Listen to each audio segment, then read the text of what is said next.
Doctor Sharad Gaikwad आणि हे सचिन बगाडे sir Pune. उद्याच्या रविवारी 1 मार्चला 8वं मुक्ता साळवे साहित्य संमेलन आपण कोल्हापूरच्या राजर्षी छत्रपती शाहू महाराजांच्या समता भूमीमध्ये आयोजित केलेलं आहे। याच्या उद्घाटक आहेत अण्णाभाऊ साठे यांच्या सुनबाई सावित्रीबाई साठे यांच्या हस्ते चातुर्वर्णी व्यवस्थेची मडक्यांची उतरण प्रतिकात्मक फोडून या साहित्य संमेलनाचं उद्घाटन केलं जाणार आहे। आणि यामध्ये मी मुक्ता साळवे बोलते आणि मी सावित्रीबाई फुले बोलते या नावाचे 2 एकपात्री प्रयोग महावीर महाविद्यालयाच्या विद्यार्थ्यांनी सादर करणार आहेत। सकाळी सुरुवातीला संविधान सन्मान रॅली ही विक्रम हायस्कूल, CBS, ST स्टँड आणि ताराराणी पुतळा कावळा नाका याला विविध महापुरुषांच्या वेशभूषेमध्ये रॅली आपण संविधान सन्मान रॅली काढत आहोत।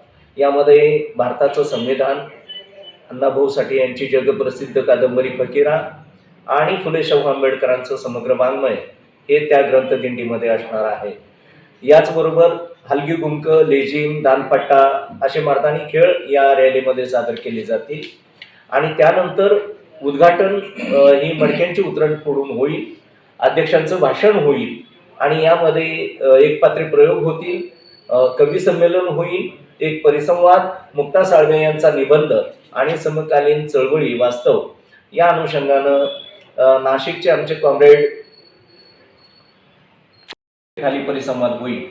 आणि काही पुरस्कार आपण या बहुजन समाजाच्या महिला काम करतात त्यांना आपण सत्यशोधक मुक्ता साळवे साहित्य पुरस्कार देऊन सन्मानित करणार आहोत। अशा एक 12 महिलांचा सन्मान होतोय। विविध क्षेत्रात प्रावीण्य ज्यांनी मिळवलेलं आहे अशा स्त्रियांचा सन्मान होतोय। नवीन काही ग्रंथ प्रकाशित बहुजन चळवळीचे होत आहेत त्यांना साहित्यात्मक पुरस्कार आपण प्रदान करतोय। आणि पुण्याचे बाळासाहेब भडकवाड या नावाचे मोठे साहित्यिक आहेत त्यांना जीवनगौरव पुरस्कार आपण या निमित्तानं देतोय। आणि आपण सर्वांनी या साहित्य संमेलनाला यावं, हे कष्टकऱ्यांचं, श्रमजीवींचं, उपेक्षित, वंचित, दीनदलितांचं, महात्मा फुलेंची भूमिका घेणारं असं विद्रोही भूमिकेतलं समतावादी विचारधारेचं हे साहित्य संमेलन आहे। आपण जास्तीत जास्त संख्येनं या साहित्य संमेलनाला उपस्थित राहावं। याला कुठलाही राजाश्रय नाही, आमदार, खासदार, मंत्री, कोणता पक्ष यांच्याकडून आपण देणगी घेतलेली नाही। लोकवर्गणीतून, कष्टकऱ्यांच्याकडून लोकवर्गणीतून हे साहित्य संमेलन होतंय। आपण सर्वांनी चांगला प्रतिसाद द्यावा आणि राजर्षी शाहूंच्या भूमीत हे होणारं 8वं साहित्य संमेलन आपण सर्वांनी यशस्वी करावं असं संयोजक म्हणून मी आपणास आवाहन करतो। धन्यवाद।